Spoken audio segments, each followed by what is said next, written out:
O vídeo já vai começar, mas antes, não se esqueça de se inscrever e ativar as notificações.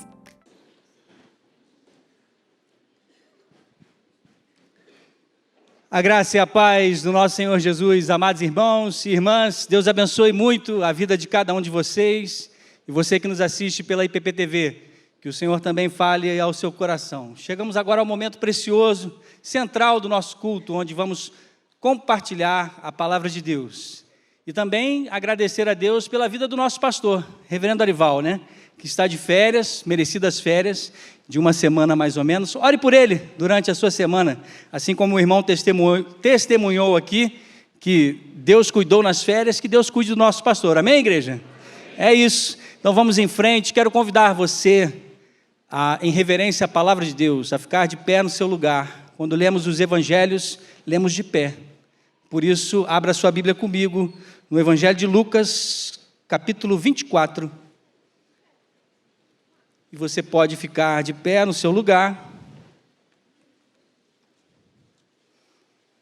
E leremos o Evangelho de Lucas, capítulo 24, versículo 15 até o 18. Evangelho de Lucas 24, de 15 a 18. Eu lerei, meus irmãos e irmãs, na Nova Almeida atualizada, mas você pode acompanhar na sua versão, que diz assim: Enquanto conversavam e discutiam, o próprio Jesus se aproximou e ia com eles. Porém, os olhos deles estavam como que impedidos de o reconhecer. Versículo 17. Então lhes perguntou: o que é que vocês estão discutindo pelo caminho? E eles pararam entristecidos. Um, porém, chamado Cleopas, respondeu: será que você é o único que esteve em Jerusalém e não sabe o que aconteceu lá nesses últimos dias? Vamos orar ao Senhor. Deus, nós estamos diante do Senhor e pedimos que pela iluminação do Teu Espírito, a palavra pregada não gere apenas informação, mas transformação pelo poder da graça da ressurreição, aquela conquistada na cruz, como acabamos de cantar e louvar ao Teu nome agora. Senhor. Por isso, fala ao Teu povo nessa manhã, é o que te pedimos, em nome de Jesus, amém. Você pode se assentar, meu irmão e minha irmã. Se podemos dar um tema à mensagem, e esse será repetidas vezes falado aqui, porque ele vai introduzir cada ponto da nossa mensagem, é um clamor que deve estar no meu e no seu coração nos últimos dias. Quais são as últimas notícias dos últimos dias? O que tem abalado o seu coração? Se é que alguma coisa abalou, porque, como cantamos aqui belamente, nenhuma condenação há para aqueles que estão em Cristo Jesus. De modo que você poder clamar nessa manhã, é junto comigo, porque essa palavra fala comigo primeiro, dizendo: Senhor, abra os olhos do meu coração. Peça isso nessa manhã, e o tema da mensagem é esse: Senhor, abra os olhos do meu coração. Esse aqui é o último capítulo de Lucas, e a gente pode perceber nessa manhã que o capítulo inteiro, se você depois quiser como lição de casa e poder lê-lo todo, você pode fazer uma espécie de mapa mental e dividir o capítulo em 4 partes. Como, por exemplo, do versículo 1 ao 12, você vai estar focado no túmulo vazio. Ao mesmo tempo, do 13 ao 35, você vai perceber que é o texto que será completamente lido na manhã de hoje, onde Jesus aparece a esses 2 discípulos na estrada de Emaús. Ao mesmo tempo, em terceiro lugar, do versículo 36 ao 49, Jesus aparece aos discípulos em Jerusalém, de onde nenhum deles deveria ter saído, que foi a orientação do próprio Jesus. E do versículo 50 até o 53, é a declaração de que Jesus é o Rei dos Reis, porque Ele é assunto aos céus, a ascensão de Jesus, ali a partir do Monte das Oliveiras. Ou, para facilitar esse mapa mental do capítulo 24 para você de Lucas, você pode resumir assim: a tumba, a estrada, a sala e o monte que aponta para a glória de Deus. a tumba, a estrada, a sala e o monte.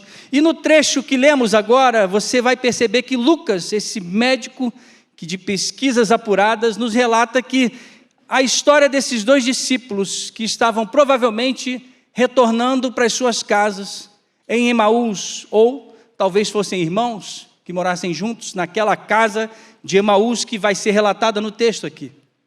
Vindo justamente de Jerusalém por uma estrada que tinha aproximadamente 11 quilômetros, e aqueles que são mais de corrida aqui da igreja, talvez façam 11 quilômetros num tempo razoável.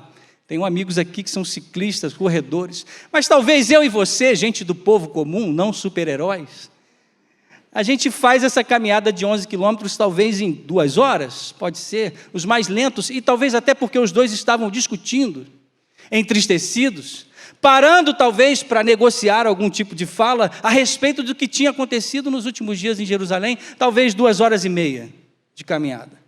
E é por isso que, quando eles discutiam naquele caminho, eles estavam desolados, justamente por causa da morte do seu mestre na cruz do Calvário, e não só isso, eles estavam desolados porque ele havia sido sepultado definitivamente, e agora, o que vai ser de nós? Deveria ser aquela pergunta que percorria suas mentes.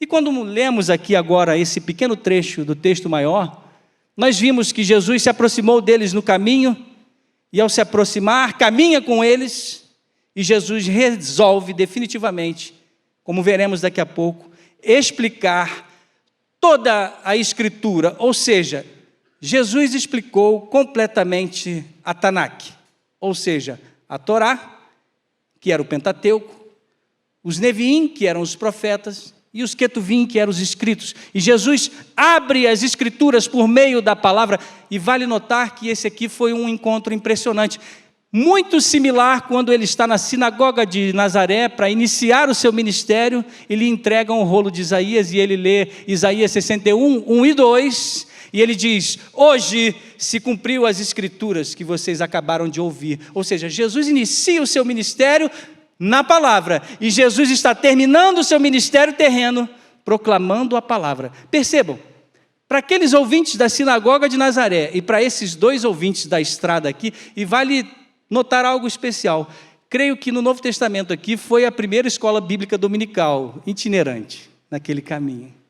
Outra escola bíblica dominical no Antigo Testamento é Neemias 8:8, quando a palavra é revelada e eles vão traduzindo e dando explicações. Mas esse é um outro assunto. O que vale notar é que Jesus, como verbo vivo, está proclamando a palavra lendo a palavra falando dele mesmo, como que um vórtice de um furacão que atrai para si todas as coisas. Jesus atrai na eternidade, do Gênesis ao Apocalipse, e ele diz: é tudo sobre mim. A palavra toda é sobre Jesus. E o Evangelho da Graça, ele inclui nessa explicação que Jesus dá para aqueles homens, a sua obra completa, que eles ainda não haviam entendido. Por quê? Porque se por um lado eles haviam percebido que Jesus havia morrido, eles não tinham percebido que Jesus tinha sido ressuscitado pelo Deus amoroso chamado Pai, que o tomou pela mão da morte e o reergueu para a vida. Nesse sentido, para mim e para você, a obra completa de Cristo é a sua morte na cruz. É o túmulo de entrada para que ele passasse 3 dias no ventre da terra, como ele mesmo se compara com Jonas, que ficou no ventre da baleia, no ventre do grande peixe. Ali ele se compara, assim como Jonas passou 3 dias no ventre do peixe, o Filho do Homem também vai passar no ventre da terra. E por isso, nem a morte, nem o túmulo puderam deter o soberano do universo, e ele venceu a morte, o pecado na cruz do Calvário. E ele ressuscitou. Por isso que a obra completa, o cerne do Evangelho da Graça, meu amado irmão, minha irmã, é a ressurreição. E essa precisa ser anunciada por mim e por você. Assim a gente pode perceber também que a iniciativa de amor é sempre de Jesus. Ele foi ao encontro dos discípulos, ele anunciou a boa nova do Evangelho, ele trouxe a mensagem da ressurreição, o verbo vivo, mais uma vez, proclamou a palavra, tudo sobre ele mesmo. Assim eu quero abordar com você alguns aspectos nessa manhã, sobre como que essa maravilhosa notícia da ressurreição tem o poder de abrir os olhos do meu e do seu coração. a ressurreição, se você quiser anotar aí, a ressurreição é a chave para entender toda a Escritura. Por isso que eu e você podemos pedir ao Senhor: Senhor, me ajuda a entender a Tua palavra. E por isso você pode pedir comigo nessa manhã dizendo: Senhor, abra os olhos do meu coração. E em primeiro lugar, eu quero que você volte comigo ao versículo 13, esse que agora vamos ler, que diz assim: naquele mesmo dia, 2 discípulos estavam indo para uma aldeia chamada Emaús, que ficava a uns 10 quilômetros de Jerusalém. Perceba que você pode clamar nessa manhã: Senhor, abra os olhos do meu coração, em primeiro lugar, para que o medo não me tire da tua rota, Senhor. Para que o medo não tire você do caminho do Senhor Jesus. Perceba que nessa manhã nós cantamos o primeiro hino dizendo que o caminho com o Senhor é o caminho melhor. E é por isso mesmo, porque não podemos sair da rota do Senhor. Jesus orientou os seus discípulos que eles não deixassem Jerusalém, e mesmo assim o medo tomou o coração desses 2 discípulos, e eles foram para uma estrada chamada Estrada da Fuga. Não foi assim com Pedro também, quando ele estava ali angustiado, amargurado, por causa da sua traição, porque ele havia traído Jesus por 3 vezes, porque ele escolheu se aquecer no fogo do mundo e ficar longe da cruz. Pedro estava com uma culpa muito grande no seu coração e ele ainda precisaria ser tratado pelo mestre. Mas Pedro também tomou essa estrada da fuga uma vez, quando ele disse aos seus amigos, extremamente incomodado, porque o mestre já tinha aparecido e ele não tinha jeito, palavras, ele não conseguia gesticular para dizer: Senhor, eu preciso do Senhor, mas não consigo nem me achegar ao Senhor. E aí Pedro se levanta e escolhe a estrada da fuga, dizendo: vou pescar. Vou abrir a companhia de novo. Pedro, irmãos, companhia limitada de pesca, vamos lá, é isso que Deus tinha me chamado no começo, sei lá, eu vou pescar, que é o que eu sei fazer. Não abandone o chamado do Senhor na sua vida pelas coisas corriqueiras desse mundo. A sua fé e o seu trabalho devem caminhar juntos, mas o testemunho da ressurreição de Cristo deve ser prioridade na sua vida, onde quer que você esteja. Não tome a rota da fuga se uma aflição e o medo chegam ao seu coração. E é por isso que Deus nos coloca nessa manhã que precisamos clamar para que os olhos dos nossos corações sejam abertos, para que não saiamos da rota, para que a gente não volte à vida do velho homem. Lutero tem uma frase muito interessante, já repeti muito para os jovens aqui, para as crianças e pinheiros de infância, lá os Juniores 4, a minha turminha, em que Lutero disse assim: eu achava que o velho homem se afogava nas águas do batismo, mas eu descobri que o miserável sabe nadar. E é bem verdade, porque muitas vezes a gente tem a tendência, por causa da nossa natureza pecaminosa, tentar voltar à velha rota do velho homem. Mas Deus nos alerta nessa manhã: Senhor, abre os olhos do meu coração, não podemos permitir que o medo nos acovarde, que o ceticismo nos desvie da estrada da vida, para entrarmos na estrada da dúvida, e qualquer decepção acabe nos tirando da rota de Deus, porque para as nossas vidas, para a minha e para a sua, o alvo da soberana vocação que você recebeu é Cristo, a esperança da glória. E em segundo lugar, eu quero abordar com você, leia comigo o versículo 15, segundo ponto nessa manhã, que diz o seguinte: enquanto conversavam e discutiam, o próprio Jesus se aproximou e ia com eles. Jesus está ao seu lado. Jesus está perto de você o tempo todo. Por isso você pode clamar comigo nessa manhã dizendo: Senhor, abra os olhos do meu coração, para que eu saiba o tempo todo que o Senhor está perto de mim. Deus é bom o tempo todo, Ele está perto de você, nos vales ou nos montes, porque Ele é Deus de montes e Deus de vales. Por isso não tema, porque aqueles homens que mesmo na companhia de Jesus, não perceberam que Jesus estava com ele, ou seja, eles estavam cegos, espiritualmente cegos, da mesma forma que Sansão se tornou cego. Deus teve que causar na sua vida carnal, física, uma cegueira tal para que ele entendesse o quão cego ele estava espiritualmente. Deus teve que fazer isso com Paulo, porque ele achava que estava servindo corretamente a Yahvé.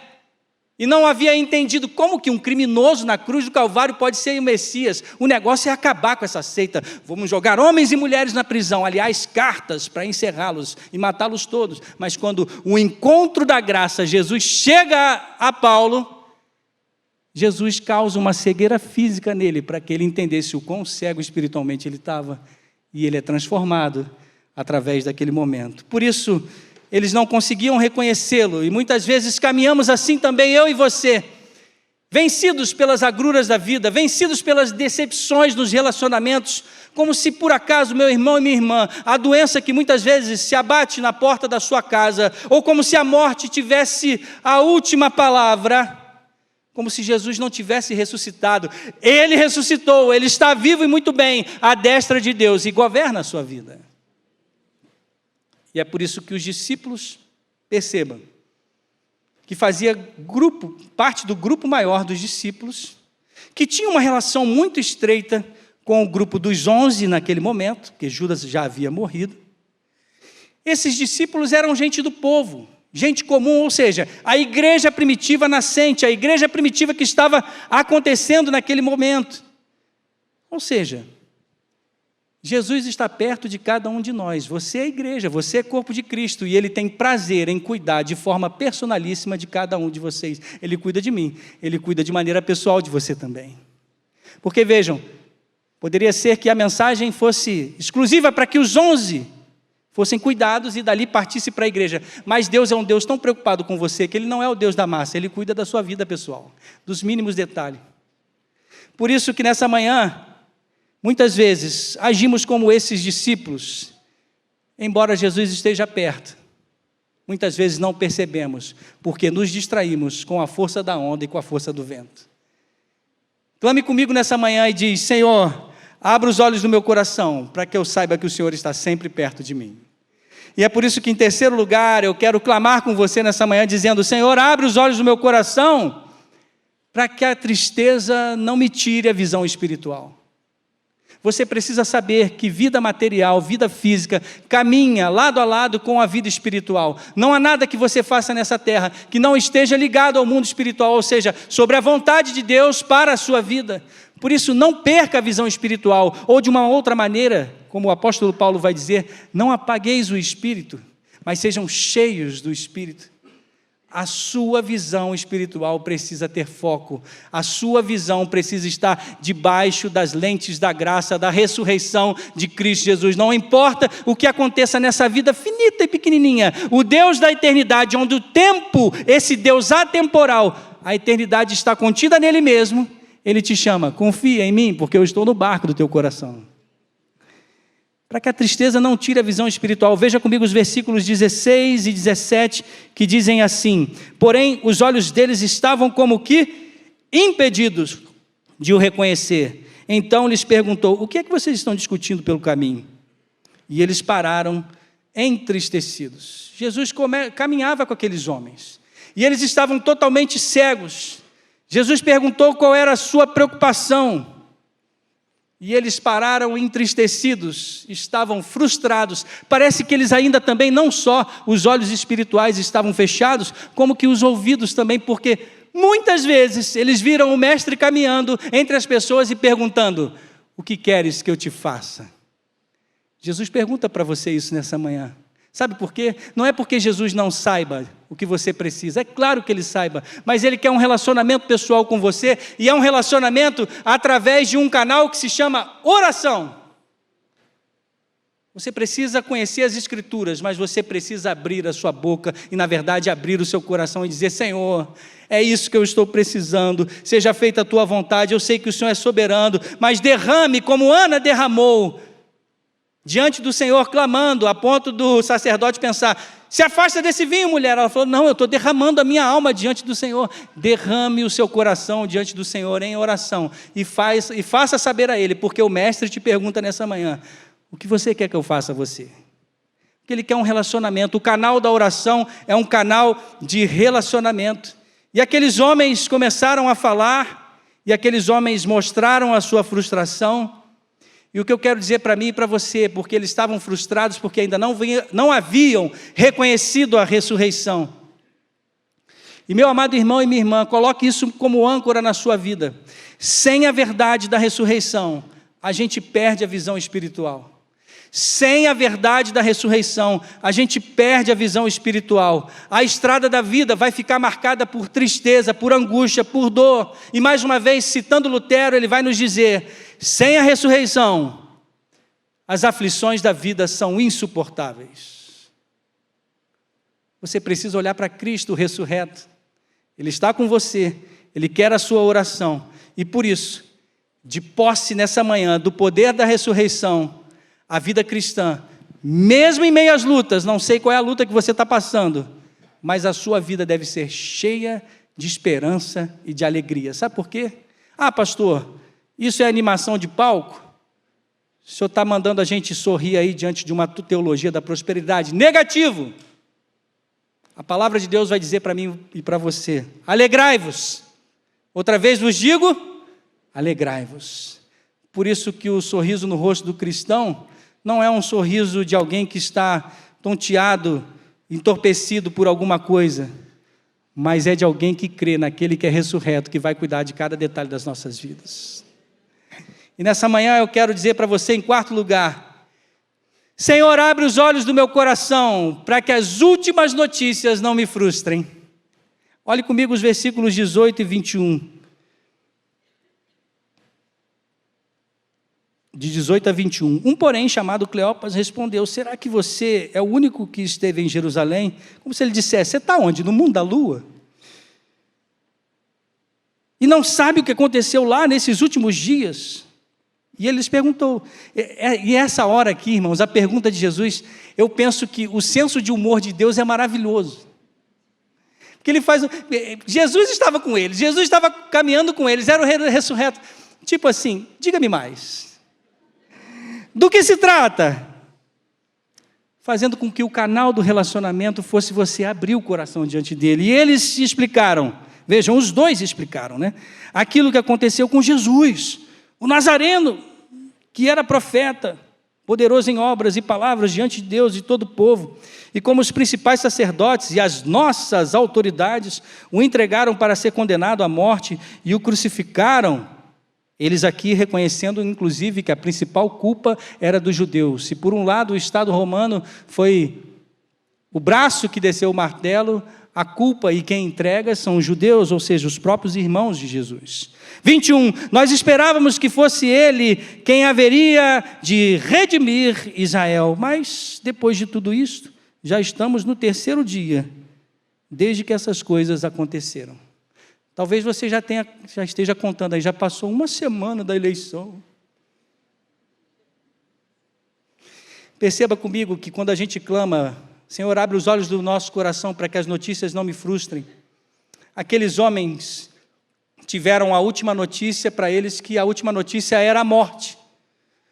Como que o Messias pode ser alguém considerado como um criminoso? Até porque a palavra de Deus vai nos dizer lá em Deuteronômio: maldito aquele que é pendurado no madeiro. Então ele foi considerado maldição. Que Messias é esse? Essa era a última notícia. Mas o alerta para mim e para você nessa manhã: a última notícia não é o que o mundo dá, mas a última e suprema boa nova, a notícia é de Deus. Jesus Cristo está vivo, Ele ressuscitou.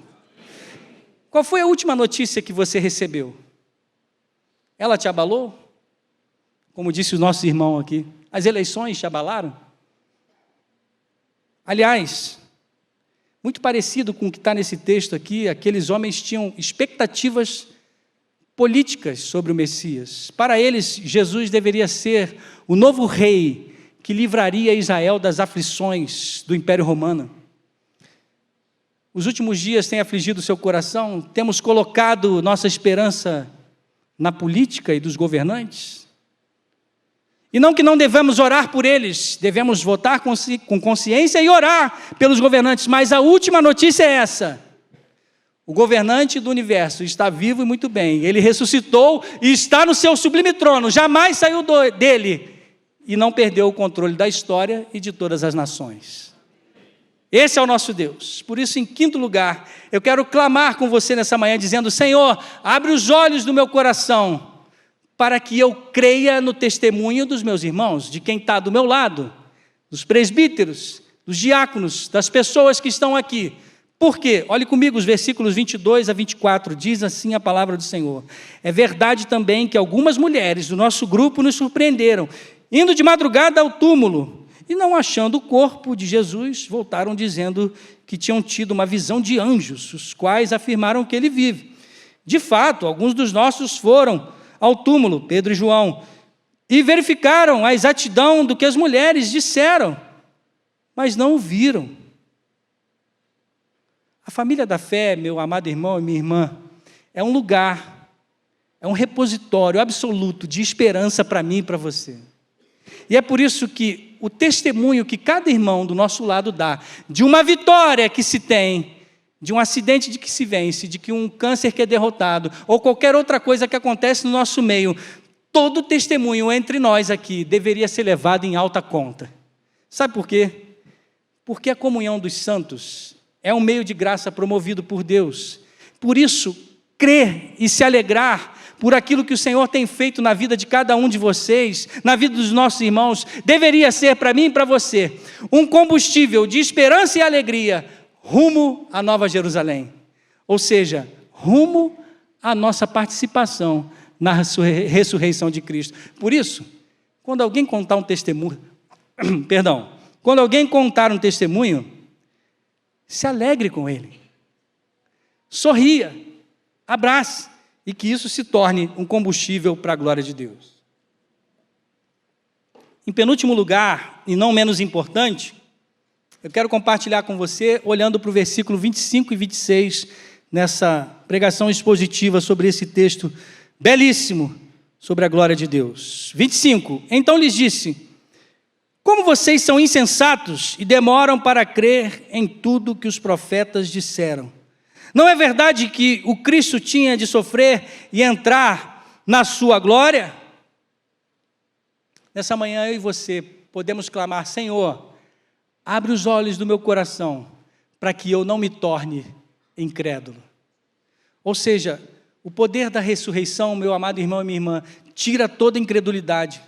Por isso que eu e você precisamos compreender a história da Bíblia, o fio invisível que guia toda a Bíblia entre criação, queda, redenção e consumação sobre o ressurreto, porque na ressurreição de Cristo todos ressuscitaremos com Ele. Por isso não caia na incredulidade do cotidiano da vida.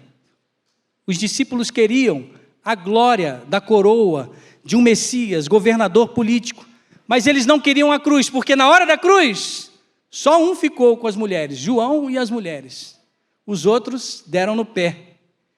Por isso que Jesus teve que explicar para eles, desde Gênesis 3,15, o proto-evangelho, que a vitória sobre Satanás, o pecado e a morte, deveria passar pelo sofrimento do Calvário. Compreender as Escrituras é não cair na incredulidade. E você pode clamar comigo nessa manhã sobre isso. Sabe qual é a vantagem de você ler a Bíblia? É que você já tem o último capítulo, você já tem um spoiler, você já sabe o final. Sabe qual é a melhor vantagem ainda de você ler a Bíblia? É que você lê na companhia do autor, e o autor vai te explicar toda ela. O Espírito Santo de Deus está com você, sobre o poder da ressurreição. Em último lugar, eu quero olhar dos versículos 27 a 35 com você nessa manhã. E começando por Moisés e todos os profetas, explicou-lhes o que constava a respeito dele em todas as Escrituras. Quando se aproximavam da aldeia para onde iam, ele fez menção de passar adiante. Jesus disse: vou seguir viagem. E ali, versículo 29, mas eles o convenceram a ficar, dizendo: fique conosco, porque é tarde, o dia já está chegando ao fim. É perigoso viajar de noite, podem ter ladrões, animais ferozes. E Jesus entrou para ficar com eles. E aconteceu que, quando estavam à mesa, ele pegou o pão e o abençoou, depois partiu o pão e o deu a eles. Então, os olhos deles se abriram e eles reconheceram Jesus. Mas ele desapareceu da presença deles e disseram um ao outro: não é verdade que o coração nos ardia no peito quando ele nos falava pelo caminho, quando nos explicava as Escrituras? E na mesma hora, levantando-se, voltaram para Jerusalém, onde acharam reunidos os 11, e outros com eles, os quais diziam: de fato, o Senhor ressuscitou, e já apareceu a Simão. Então os dois contaram o que lhes tinha acontecido no caminho e como tinham reconhecido o Senhor no partir do pão. Em último lugar, você pode clamar nessa manhã: Senhor, abre os olhos do meu coração todos os dias pela exposição da palavra. O próprio Senhor Jesus disse que as Escrituras testificam a respeito de mim mesmo, João 5,39, e por isso Ele revela o poder da sua ressurreição através desse livro maravilhoso, o livro dos livros, o melhor livro, o manual do fabricante para o ser humano, a Bíblia. E reconhecermos que Jesus está vivo e ressurreto, muda tudo na minha vida e na sua vida.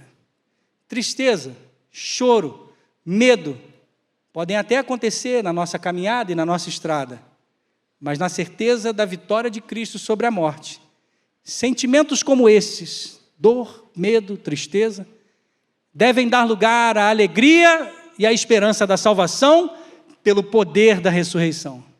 A palavra, o verbo vivo, abre os nossos olhos nessa manhã, dizendo que o nosso coração pode ficar como os dos discípulos, aquecidos pelo poder da palavra e da ressurreição.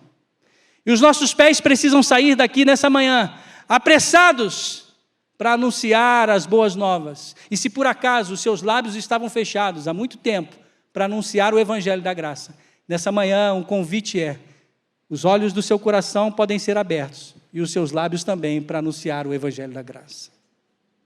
Por fim, como você tem caminhado, amado irmão e minha irmã? Pela tristeza da estrada do mundo ou pelo novo e vivo caminho de Jesus Cristo? Quando as pessoas se esquecem da palavra de Deus, elas vivem uma vida de derrota. Mas quando você é conquistado pela palavra de Deus, foi isso que Jesus fez, conquistou aqueles discípulos a ponto do coração deles arder de alegria. E hoje Jesus quer abrir os olhos do seu coração.